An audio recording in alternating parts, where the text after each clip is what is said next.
So guys, आपके लिए cloze test की सीरीज को आगे बढ़ाते हुए, क्योंकि एग्ज़ाम आपका नज़दीक है, तो क्लोज टेस्ट आपके एग्ज़ाम के पॉइंट ऑफ व्यू से बेहद ही इम्पोर्टेंट रहने वाली प्रक्रियाओं में से एक है। स्टूडेंट के लिए ये सबसे टफ पोर्शन में से एक है जिसमें वो अपना स्कोर नहीं मेंटेन कर पाता है। सो गाइज, यहाँ आपको स्कोर अपना बढ़ाना होगा क्लोज टेस्ट के लिए। इस गाइज, क्योंकि अगर आपने इस पर पकड़ बना ली तो आप 20 में से 18 प्लस मार्क्स ला सकते हैं कम से कम क्लोज टेस्ट में, और आप 20 भी मार्क्स ला सकते हैं पूरे अगर आप एक अच्छी प्रैक्टिस के साथ में एग्ज़ाम देने जा रहे हैं तो। यस गाइज, क्योंकि ये तो कंफर्म है कि एग्ज़ाम आपका प्रीवियस ईयर्स में से ही कंडक्ट होना है, और इसीलिए मैं आपको ज़्यादातर जोर दे रहा हूँ कि आप कम से कम किरण में आए हुए 1130 क्वेश्चंस के क्लोज टेस्ट सभी कर लें। आज का जो क्लोज टेस्ट है बच्चों आपके सामने जो दिखाई दे रहा है इस समय आपको, वो आपका एसएससी सीजीएल टियर 1 सीबी परीक्षा 3/3/2020 में आया हुआ फर्स्ट शिफ्ट का ये एग्ज़ाम है। क्या कह रहा है बच्चों, सुनिएगा ध्यान से। कह रहा है कि communications plays a dash role. बच्चों उसने कहा आप देख रहे हैं कि उसने पहले आर्टिकल लगाया है और उसके बाद में आपको दिए option a better role, a total role, a whiter role या फिर a lifeless role. So guess, यहाँ आपको बताना है कि प्रॉपर ऑप्शन इसका क्या रहेगा। सो गैस, यहाँ पर हम लोग अगर गौर करें ऑप्शन पे तो बेटर मतलब एक कंपैरेटिव वर्ड है बच्चों यहाँ पर, तो किसी कंपैरेटिव डिग्री की यहाँ पे आवश्यकता नहीं है बच्चों, क्योंकि कंपैरेटिव वर्ड का मतलब होता है बच्चों कि कम से कम या तो उसके बाद देन आए, और अगर देन नहीं आ सकता है तो उससे पहले आपका दा जरूर आ जाए, तो वो आपके पास नहीं ऑप्शन है बच्चों यहाँ पे, तो आप कम से कम इसको नहीं लगा सकते हैं। अगले ऑप्शन की बात करूँ तो टोटल मतलब कोई ओवरऑल परफॉर्मेंस कोई चीज़। सो गाइस, यहाँ पे टोटल भी आपका नहीं आएगा, ये भी कंफर्म है। उससे अगला बच्चों वाइटल मतलब एक चुस्त दुरुस्त मतलब एक ऐसी कोई चीज़ जो कि आपके लिए एक्टिवपन लाए, तो एजुकेशन जो है हमारे उसमें जो है कम्युनिकेशन जो है एक वाइटल रोल प्ले करती है। तो गाइस, यहाँ पे आपको ऑप्शन क्लियर हो जाएगा वाइटल ही, इसका आंसर जो होगा वो पहला हो जाएगा वाइटल ही, यानी कि महत्वपूर्ण एक तरह समझ लीजिएगा, बहुत ही इंपॉर्टेंट रोल प्ले करती है। सो गाइज, पहले का आंसर आपका हो जाएगा थर्ड करेक्ट। इस गाइज, वोकेबलरी बेस पे थोड़ा सा ज़्यादा ध्यान रखिएगा। अगला जो उसने कहा वो है लाइफलेस। लाइफलेस का मतलब यहाँ बिल्कुल नहीं बनेगा, क्योंकि कम्युनिकेशन से आप अपने जीवन को लाइफलेस कैसे बना सकते हैं बच्चों, तो ये आपका हो जाएगा रॉन्ग। आगे बढ़ते हैं। कह रहा है कि it can be learn by over dash efforts. इसको हम लोग जो है अपने डैश एफर्ट से सीख सकते हैं, मतलब अगर हम लोग पूरी कोशिश करें, सावधान रहें तो। जैसे कि उसने पहला ऑप्शन दिया आपके सामने अनक्लियर, मतलब अस्पष्ट, जी बिल्कुल नहीं। अगला वर्ड है कॉन्शियस, CONSCIOUS। कॉन्शियस मतलब सचेत या सावधान, अगर हम रहे तो हम इसको सीख सकते हैं। अगला वर्ड है बच्चों कॉन्ट्राडिक्टरी। कॉन्ट्राडिक्टरी मतलब विरोधाभास। क्या होता है बच्चों? विरोधाभास। तो गैस, कॉन्ट्राडिक्टरी मतलब कोई ऐसी चीज़ जब दो चीज़ें एक दूसरे के बिल्कुल विरोध में हो, कॉन्ट्राडिक्ट हो। क्या हो? एक दूसरे के बिल्कुल कॉन्ट्राडिक्ट हो। लाइक उसने कहा he works hard yet he failed. उसने कठिन परिश्रम किया फिर भी वह फेल हो गया, फिर भी वह फेल हो गया। तो गैस, ये आपका एक कॉन्ट्राडिक्टरी था। क्या था आपका ये? कॉन्ट्राडिक्टरी। बच्चों, कॉन्ट्रा का मतलब होता है विरोधी, डिक्ट मतलब होता है कहना। तो गैस, यहाँ पे कॉन्ट्राडिक्टरी मतलब कोई शब्द ऐसे जो विरोधाभास में हो आपके, और इम्पोर्टेंट मतलब महत्वपूर्ण। तो गैस, यहाँ it can be learn by over conscious, यानी कि अगर हम लोग सचेत रहें, सावधान रहें, तो हम लोग इन चीज़ों को सीख सकते हैं। सो गैस, यहाँ आपका आंसर हो जाएगा सेकंड करेक्ट। क्या ऑप्शन आ जाएगा इसका बच्चों? सेकंड पूरी तरह से correct. Today success in over professional life depends on our dash to read.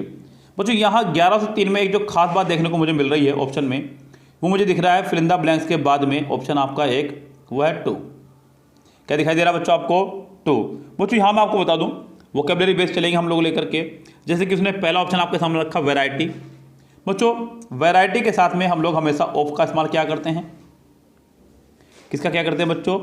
Variety के साथ में हमेशा हम लोग ऑफ का इस्तेमाल क्या करते हैं? तो ये भी आपका आने वाला है। अगला जो वर्ड है वो है एगिलिटी, भड़काना किसी चीज़ को, तो ये तो खैर एक्सेल लाते वैसे ही नहीं आएगा, मीनिंग से भी देखें अगर आप। अगला वर्ड है फैसिलिटी, मतलब सुविधा, कोई सुविधा प्रदान करना किसी को, ये भी नहीं आएगा बच्चों।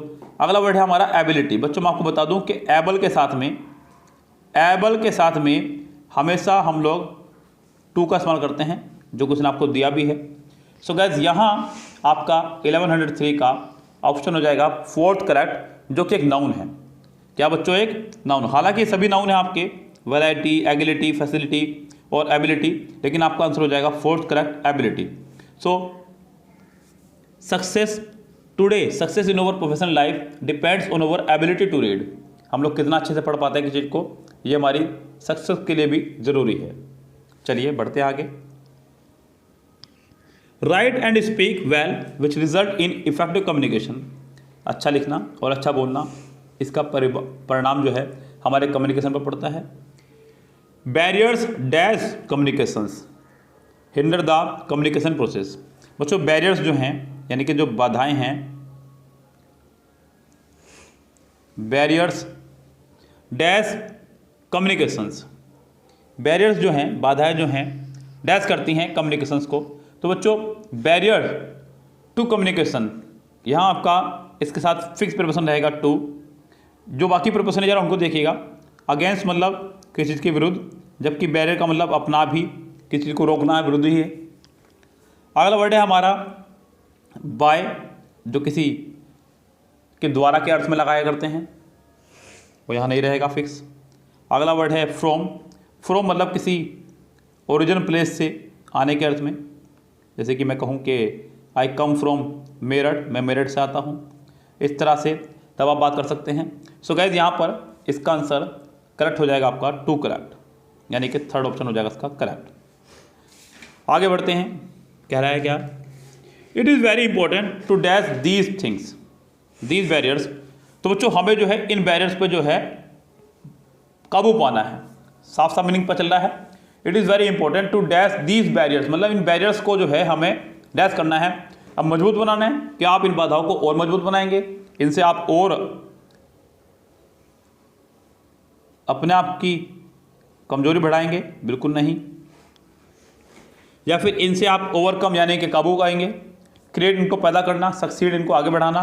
तो गाइस इसका आपका हो जाएगा आंसर ओवरकम। क्या हो जाएगा इसका ऑप्शन आपका? ओवरकम मतलब काबू पाना। सो गाइस फिफ्थ का आपका आंसर हो जाएगा सेकंड करेक्ट। अब गाइस यहाँ अगला क्लोज टेस्ट जो आपके सामने इस समय है, आपको दिख रहा होगा बच्चों, क्या कह रहा है बच्चों, उसको देखते हैं और फिर आगे बढ़ते हैं। क्लोज टेस्ट नंबर है आपका नेक्स्ट, जहाँ हम लोग बात करेंगे 111 से आगे क्वेश्चंस की, तो उनको देखिए बच्चों ध्यान से। कह रहा है कि watermelon is thought to have originated in Africa, Kalahari desert. Watermelon जो है ऐसा माना जाता है कि ये अफ्रीका के कलहारी डेजर्ट में पाया गया था पहले। बिलीव इट और नॉट। बच्चों ये क्लियर है आपको, तो आपने कई बार पढ़ा है, मानो या ना मानो। पूरा परफॉर्मा जो है इसका यही है, बिलीव इट और नॉट। तो इसका परफॉर्मेंस है बच्चों, पूरा परफॉर्मा सॉरी ऐसा ही रहता है, बिलीव इट और नॉट, मानो या ना मानो। The first recorded watermelon harvest dash nearly 5000 year ago in Egypt. जो सबसे पहले रिकॉर्डेड हुआ था वाटरमेलन का फसल dash nearly 5000 year ago. Contain कोई चीज़ किसी चीज़ में शामिल होना, कंटेन। तो गैस कंटेन इसका आंसर नहीं होगा। आप ये कह सकते हैं कि कोई विटामिन है जो वाटरमेलन के अंदर कंटेन होता है, तब आप कह सकते हैं। वाटरमेलन के अंदर पानी कमी पूरी होती है तो आप उसे कंटेन कह सकते हैं, लेकिन यहाँ पे कंटेन नहीं आएगा। अगला ऑप्शन है प्रोड्यूस। प्रोड्यूस मतलब बनाना या उत्पन्न करना, वो भी नहीं है बच्चों, ये तो सिर्फ पाया गया था पहले, सबसे पहले कहाँ पाया गया था। उसके बाद में डिस्कवर खोज करना, बच्चों ये खोज नहीं थी, तो बच्चों यहाँ पे आंसर हो जाएगा इसका अकर्ड मतलब घटित होना। So the first recorded watermelon harvest recorded nearly 5000 year ago in Egypt. तो सबसे पहले ये घटित हुई थी, मतलब जिन्होंने रिकॉर्ड किया था इस घटना को आज से 5000 साल पहले इजिप्ट में, and is dash in Egyptian hieroglyphics on the walls of their desk. बच्चों यहाँ जो सारा का सारा रोल प्ले करेगा वो रोल प्ले करेगा आपका अगला आया हुआ वर्ड जो कि आपका HIEROGLYPHICS, ये आपको नंबर ला के देगा पूरा का पूरा ऑप्शन जो है आपका टिका हुआ है सिर्फ और सिर्फ इसी वर्ड पर। क्यों बच्चों? इसका मतलब है एक ऐसी कला जिसमें आप किसी को चित्रित करके दिखाएं। यस, चित्रित करने की कला। तो गाइज यहाँ जो ऑप्शन है मेरे पास में, पहला वर्ड है डिपिक्टेड, चित्रित करना, तो ये आपका पहला ऑप्शन ही करेक्ट बैठता है मेरे हिसाब से। तो डिपिक्टेड मतलब चित्रित करना किसी चीज़ को।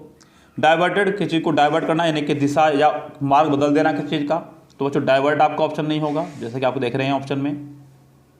अगला ऑप्शन है हमारे पास में डिस्ट्रीब्यूटेड मतलब बांटना, तो थर्ड ऑप्शन भी हमारा क्लियर नहीं होगा। और उससे अगला हमारा डायरेक्टेड है, किसी चीज़ को दिशा देना, संकेत करना, तो गाइस फोर्थ ऑप्शन भी हमारा नहीं होगा। आपका आंसर हो जाएगा सिर्फ और सिर्फ पहला ही, डिपिक्ट, चित्रित करना। क्या करना, किसी चीज़ को चित्रित करना। तो गाइस यहाँ अभी आपका ऑप्शन हो जाएगा पहला करेक्ट। नियरली 5000 ईयर को in Egypt and is depicted in Egyptian hieroglyphics on the wall of their dash building, तो उनके डैश बिल्डिंग में वो देखने को मिलती थी। अब कौन सी बिल्डिंग, मतलब अगर मान लीजिए आज भी मैं अपने देश की पुरानी इमारतों की बात करूं तो मैं यही कहूँगा कि उनकी प्राचीन इमारतें, प्राचीन बिल्डिंग, जो हमारे किले हैं, लाल किला है, ताजमहल है, राजस्थान की तरफ बहुत सारे किले हैं, उनके हिसाब से अगर बात करें हम लोग, तो बच्चों ऑब्सोलेट, आउटडेटेड मतलब जो चीज़ अब प्रचलन से बाहर हो चुकी हो, तो पहला ऑप्शन बाहर। आउटडेटेड मतलब फैशन से हट करके वो चीज़ होना। एंशियंट मतलब प्राचीन बिल्कुल। और एल्डरली ये व्यक्ति के लिए लगता है, उम्र को लेकर के, ये भी नहीं आपका आएगा। आपका आंसर हो जाएगा third correct, ancient. This fruit was often placed dash the burial tombs of kings to provide nourishment in the after life.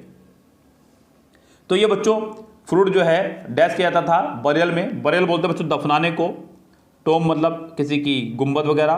तो गैस जब कोई चीज़ किसी चीज़ के अंदर की बात करें और आपको नहीं पता है कि वो क्या कर रही है, वहाँ पे मोशन में है नहीं है, तो गैस स्टेबिलिटी के लिए मतलब स्थिरता के भाव के लिए हम लोग इस्तेमाल करते हैं हमेशा इनका। किनका? इनका। तो यहाँ पर आपका 115 ऑप्शन में आपका आ जाएगा क्लियर इन। तो this fruit was often placed in the burial tombs of kings to provide nourishment in the after life. So guys आपका 1115 का ऑप्शन हो जाएगा थर्ड करेक्ट। क्लियर बच्चों बात? तो ज़रा ध्यान से एक बार सभी ऑप्शन देख लीजिएगा। फर्स्ट का ऑप्शन था आपका सेकंड का ऑप्शन था आपका फोर्थ, थर्ड का ऑप्शन था हमारा फर्स्ट, फोर्थ का ऑप्शन था हमारा थर्ड, और फिफ्थ का ऑप्शन है हमारा थर्ड। 2 4 1 3 3।